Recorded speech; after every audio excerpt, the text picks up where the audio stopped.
We're restructuring the senior management tier, Damon said, not making eye contact as he shuffled papers on his desk. Your position has been eliminated. I sat across from him, my hands folded neatly in my lap, the same position I'd maintained through thousands of meetings over my 32 years at Calridge Equity Partners.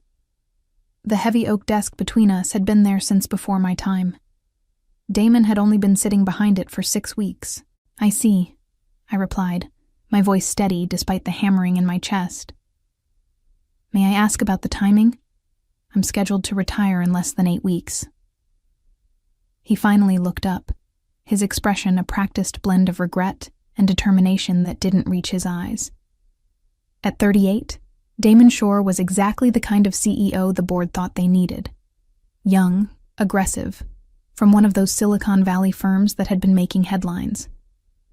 The restructuring timeline is non-negotiable, he said. We need to implement these changes immediately to meet our quarterly projections. Human resources will handle your exit package. He glanced at his watch. They're waiting for you now. I nodded, rising to my feet with the same composure I'd maintained through market crashes, hostile takeovers, and countless corporate storms over 3 decades. Thank you for the opportunity to serve Calridge, I said, extending my hand. I wish you and the firm continued success. Damon seemed momentarily thrown by my calm. He shook my hand briefly, already reaching for his phone. Security will escort you to clear out your office. My name is Harriet Vaughn, Senior Vice President of Operations at Calridge Equity Partners, or at least I was until about 15 minutes ago. I'm 64 years old, and I've devoted my entire professional life to building this firm from a regional investment office into a nationally respected financial institution. As I walked back to my office with the security guard trailing awkwardly behind me, I thought about the retirement party the team had been planning. The congratulatory emails that had already started arriving from clients and partners. The transition plan I'd spent months creating to ensure a seamless handoff. All of it meaningless now. Laura, my assistant for the past 12 years, was waiting by my office door, her eyes red. I just heard, she whispered. This is outrageous, Harriet. I squeezed her hand. It's business, Laura. Nothing personal. But as I began gathering my personal items under the watchful eye of security, I couldn't help but think about Thursday, tomorrow, and the standing golf game I'd had for 15 years with Charles Denham, president of Marion Bay Holdings, our largest investor, and Jeffrey Williams from Trevanta Corp., and Eleanor Blackwood from Zentron Global. I wondered if Damon knew about those games, or what we discussed during them. Probably not. The security guard, Kevin, who I'd personally hired 7 years ago, looked mortified as he followed me to my car with a small box of belongings. 32 years at Calridge, and all I had to show for it was a box containing a few photos, a potted plant, and a coffee mug my grandson had painted. I'm sorry about this, Mrs. Vaughn, he said quietly. It doesn't seem right. Don't worry about it, Kevin. You're just doing your job. I smiled at him as I placed the box in my trunk. How's your daughter doing at university? Still pursuing engineering? He looked surprised that I remembered. Yes, ma'am. Made the dean's list last semester. Wonderful. She'll go far. I closed the trunk and took one last look at the Calridge building, 15 stories of gleaming glass and steel in downtown Lexington that hadn't existed when I first joined the company. Back then, we'd operated out of 3 cramped rooms above a pharmacy. As I drove home through the familiar streets of Lexington, I felt oddly calm. The initial shock had worn off, leaving a hollow feeling in my chest that wasn't quite anger and wasn't quite grief. 32 years, and Damon hadn't even bothered to learn what I actually did for the company. My husband Thomas was waiting when I arrived home, alarm evident on his face. You're home early. What's happened? I've been restructured, I said, setting my box down on the kitchen counter. Effective immediately. What? They can't do that. You've given them your entire career. You're retiring in 2 months. His face flushed with indignation as I explained what had happened. It's done, Thomas, I said finally, No point getting worked up about it now. You've built half their client relationships. You're the reason Marion Bay invested with them in the first place. He paced the kitchen. Have you called Charles? He'll be furious when he finds out.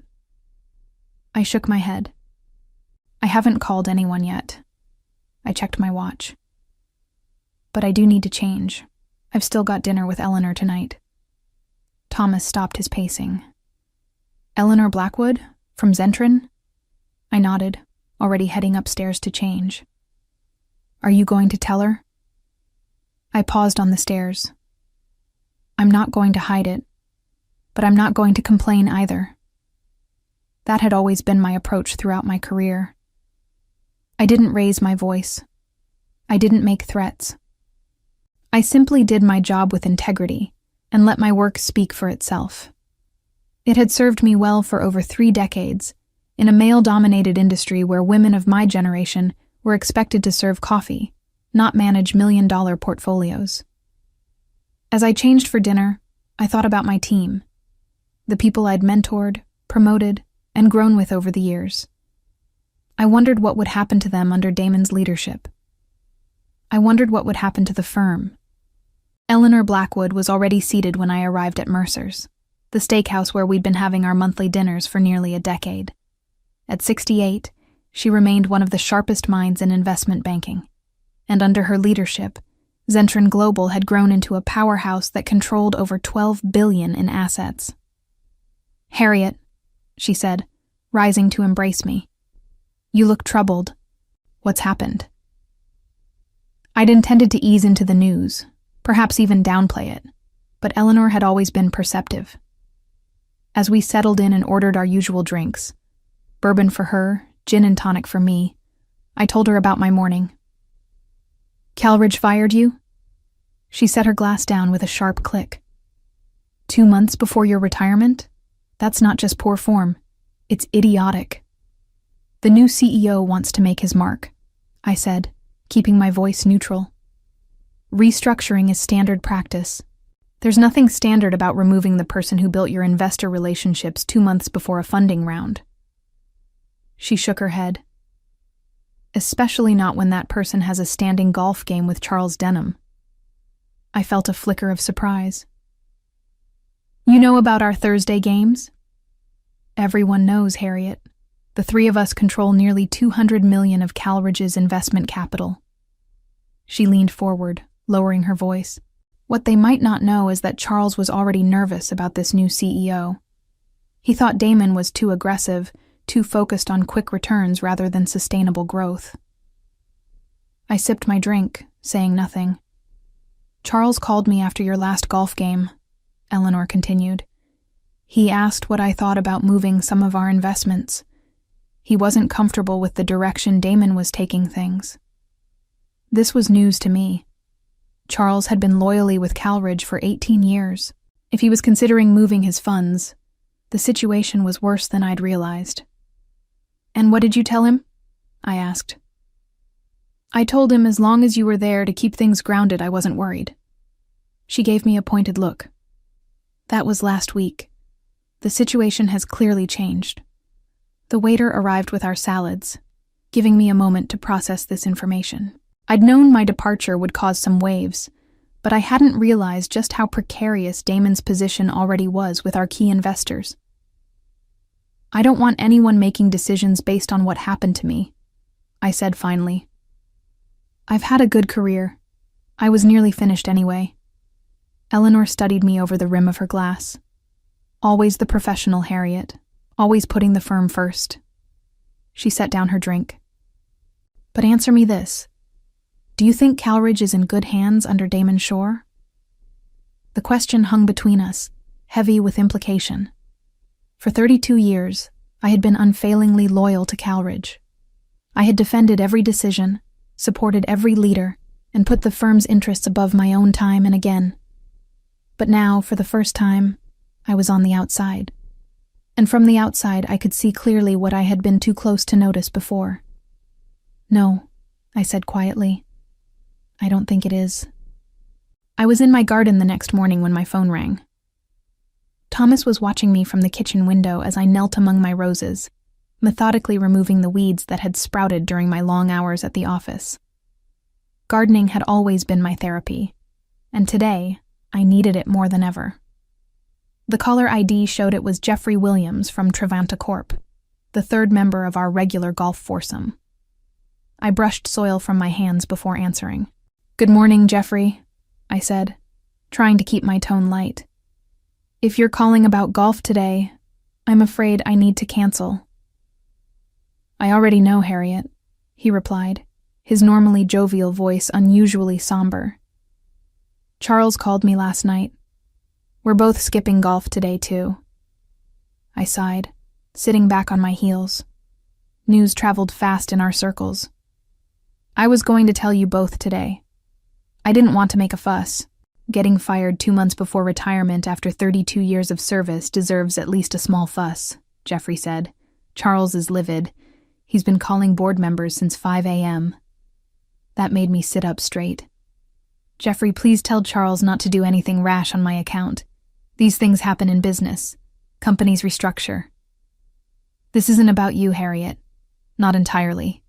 Jeffrey paused. "We've all been concerned about Damon's strategy.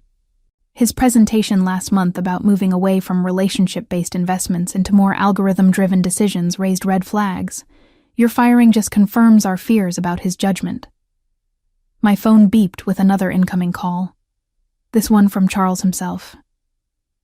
"Jeffrey, I need to take this. Charles is calling." "Of course. But Harriet? You should know that Trevanta is reassessing our position with Calridge. I'll be in touch." My stomach tightened as I switched calls. "Good morning, Charles." "There's nothing good about it," Charles barked, bypassing any greeting. "I just got off the phone with Philip Peterson." Philip was the chairman of Calridge's board, and Charles's tone told me the conversation hadn't gone well. "Charles, whatever you're thinking of doing..."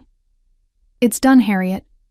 I informed Philip that Marion Bay is pulling out of the upcoming funding round, effective immediately." I closed my eyes, feeling the weight of his words. Marion Bay's commitment to the funding round was nearly $80 million, money that Calridge was counting on to launch their expansion into new markets. "You didn't need to do that," I said quietly. "Yes, I did." Charles was uncharacteristically emotional. "It's not just about your firing, though that was unconscionable. It's what it represents. Damon Shore has been systematically dismantling everything that made Calridge worth investing in. He's replaced relationship managers with fresh MBAs who don't know our names. He's implemented arbitrary new fee structures. And now he's fired the one person who's kept our confidence through 3 decades. I hadn't realized things had deteriorated so quickly in the 6 weeks since Damon had taken over. I'd been so focused on preparing for my retirement that I'd missed the broader changes happening around me. "The board's in emergency session now," Charles continued. "Eleanor called me this morning. Zentron's pulling their $40 million too. That was $120 million, vanishing in less than 24 hours. Add Trevanta's likely withdrawal, and the total approached $180 million. "I never wanted this," I said, feeling slightly sick. "I know you didn't. That's why we trust you." Charles's voice softened. "The board wants to meet with you. Today, if possible." "Meet with me? Whatever for?" "To fix this mess, Harriet. To save their company." He paused. "You have more power right now than you realize. The question is, what do you want to do with it?" I looked down at my garden, at the roses I'd so carefully tended over the years, pruning away the dead branches to let the healthy ones flourish. Sometimes, cutting back was necessary for growth, but it had to be done with care and understanding. Damon Shore had taken a chainsaw to what required pruning shears. "I'll meet with them," I said finally, "but I make no promises about what comes after." The Calridge boardroom felt different from the other side of the table. For decades, I'd sat alongside management, presenting reports, explaining strategies, and defending decisions. Now I was the outsider, facing a row of anxious faces, the 9 members of Calridge's board of directors. Philip Peterson sat at the center, his normally composed expression strained. To his right was Victoria Coleman, who had hired me 32 years ago. To his left, several newer board members I knew primarily through quarterly meetings. Damon Shore was conspicuously absent. "Thank you for coming on such short notice, Harriet," Philip began. "I want to start by saying that what happened yesterday was not a board-approved decision. We were informed after the fact." I nodded, keeping my expression neutral despite the small flare of vindication I felt. "I appreciate that clarification, Philip. How can I help you today?" Victoria leaned forward. "We're in a crisis, Harriet. Charles Denham has pulled Marion Bay's entire investment from our upcoming funding round. Eleanor Blackwood has done the same with Zentron Global.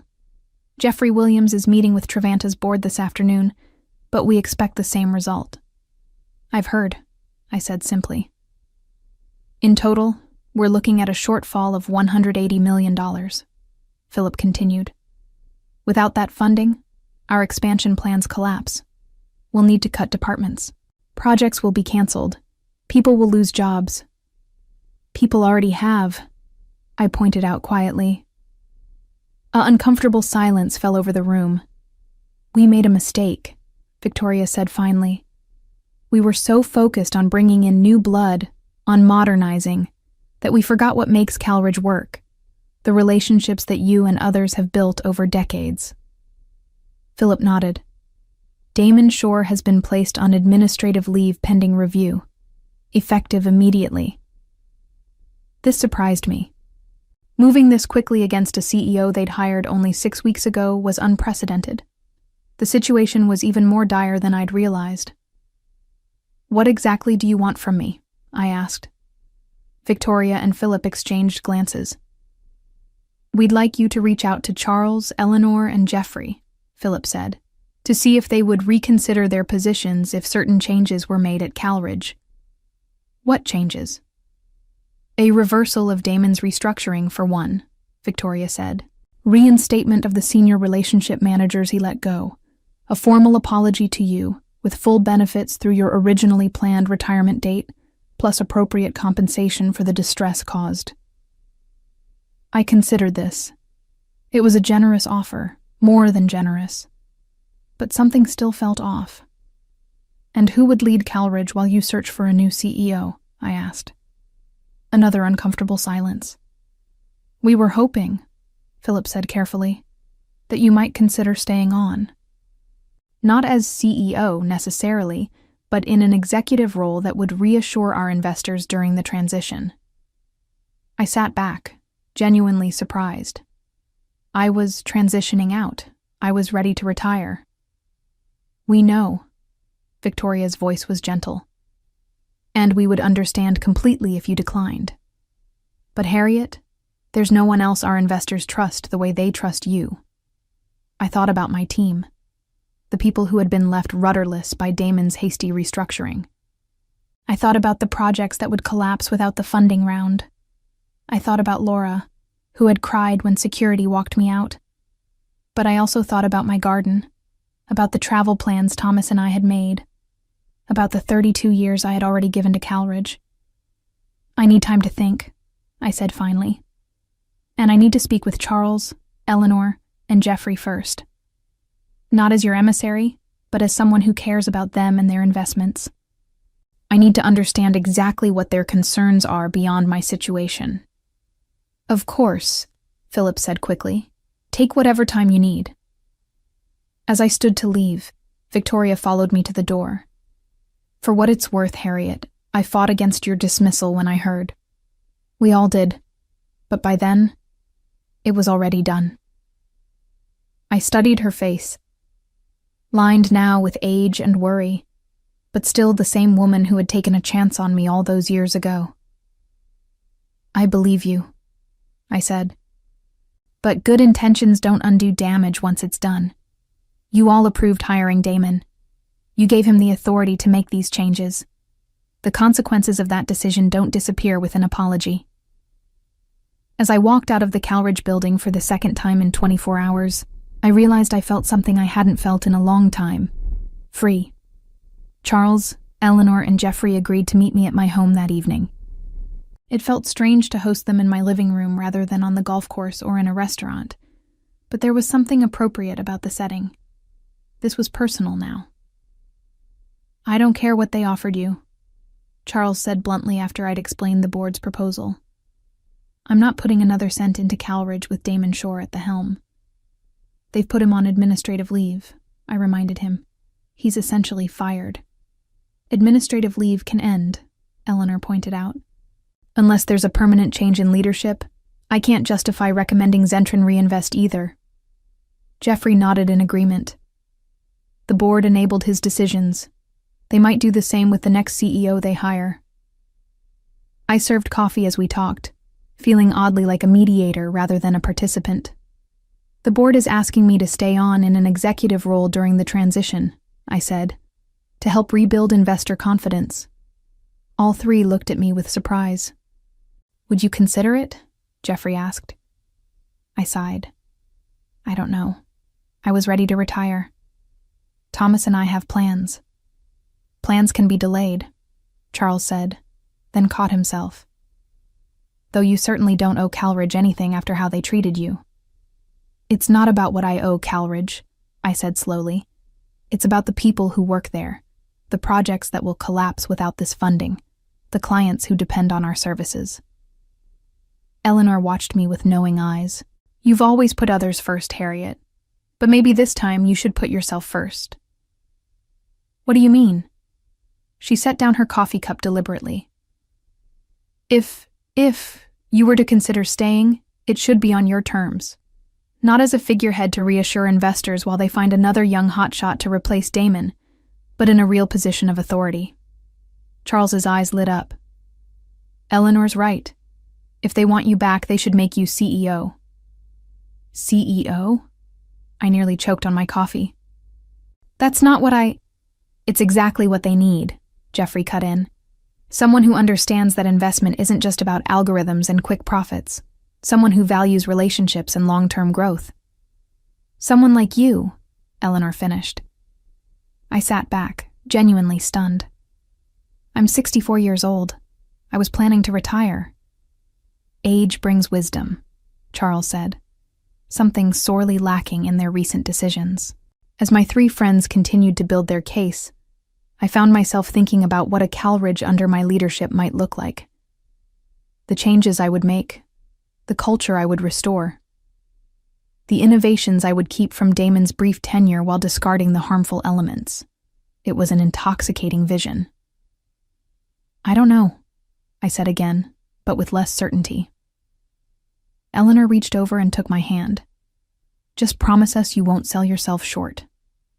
Whatever you decide to do, retire as planned, stay on temporarily, or take the helm, do it because it's what you want, not because you feel obligated." After they left, I found Thomas in his study. He'd given us privacy for our meeting, understanding its importance. "What will you do?" he asked, looking up from his book. I sat beside him, suddenly exhausted. "I don't know. What do you think I should do?" He closed his book thoughtfully. "I think you should do whatever will let you sleep peacefully at night. If that means walking away, we'll go to Italy as planned. If it means staying to fix what's broken, we'll delay Italy." He smiled. "Italy's been there for thousands of years. It can wait a little longer." I leaned against his shoulder, grateful for his understanding. "The board's desperate. I could ask for anything." "Then ask for what you're worth," he said simply. "Not a penny less." As I drifted off to sleep that night, I realized what I wanted to ask for. It wasn't just about position or compensation. It was about legacy and principles and setting things right. If Calridge wanted me back, they would need to understand exactly what they had almost lost, and what they needed to change to keep it from happening again. The following morning, I arrived at Calridge Equity Partners for my meeting with the board on my own terms. The security guards nodded respectfully. no longer watching me as if I might steal office supplies. Word had gotten around. I wore my best suit, dove gray with a subtle blue pinstripe, and carried the leather portfolio Thomas had given me for our 30th anniversary. I looked every inch the executive I had always been, regardless of titles. The board was waiting, the tension in the room palpable. Philip's assistant had called late the previous night, informing me that they were prepared to offer me the position of interim CEO, with the possibility of removing interim after 6 months. It was a significant offer, but it wasn't what I wanted. "Good morning," I said as I took my seat.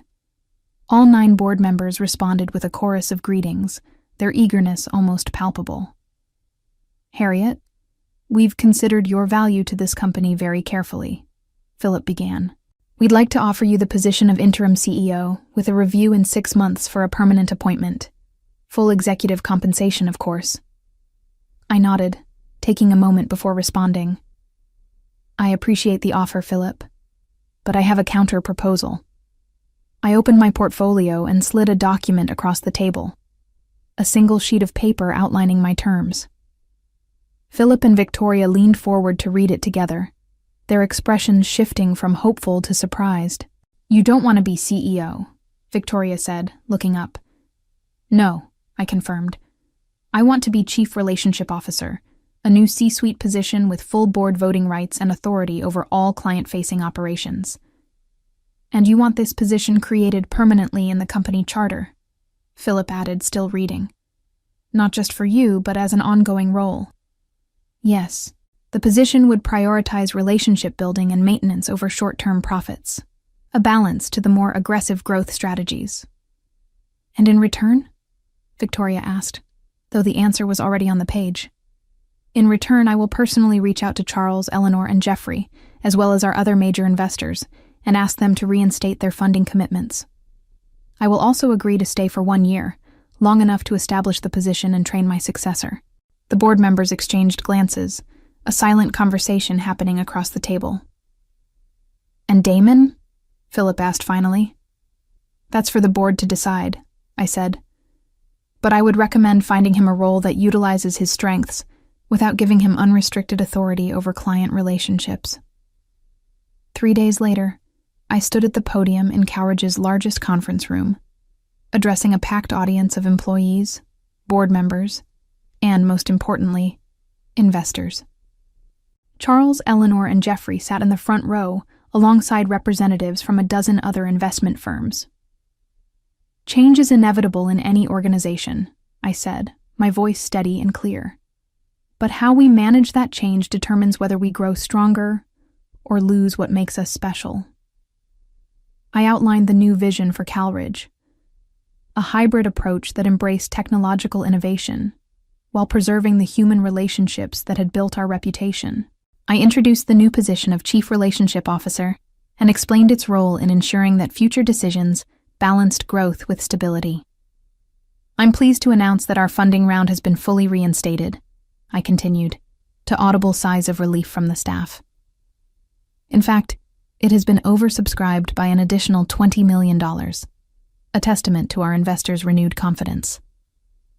From the corner of my eye, I could see Damon Shore standing at the back of the room.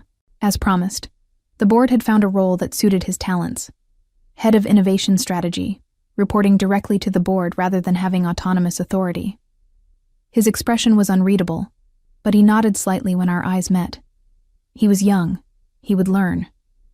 When the announcement concluded, Charles approached me, hand extended. "Beautifully played, Harriet. You've secured your legacy without sacrificing your principles." "Or my retirement plans," I added with a smile. "Just delayed by a year." Eleanor joined us, champagne flute in hand. "To the new Chief Relationship Officer," she said, raising her glass, "may your successor uphold your standards." "They will," I assured her. "I'll make certain of it." As I looked around the room at the relieved faces of my colleagues, I felt a deep satisfaction. Not the vindictive pleasure of revenge, but the quieter, more enduring satisfaction of restoration, of setting things right. I hadn't raised my voice. I hadn't made threats. I had simply left with the same grace I had led with, and let the people who truly knew my worth do the rest. What I hadn't expected was how much stronger I would return, having finally recognized that worth myself. 1 year later, I retired as planned, handing the role of Chief Relationship Officer to Laura, my former assistant of 12 years, who understood better than anyone the importance of human connection in a world increasingly driven by algorithms. Thomas and I finally took our trip to Italy, and I found I could enjoy the vineyards and museums completely free of worry. The quarterly reports showed Calridge was thriving under its new balanced approach, with record client retention and steady, sustainable growth. In the end, my greatest revenge wasn't bringing down the man who had dismissed me so carelessly. It was building something more lasting than he ever could have, something that would continue long after both of us had moved on.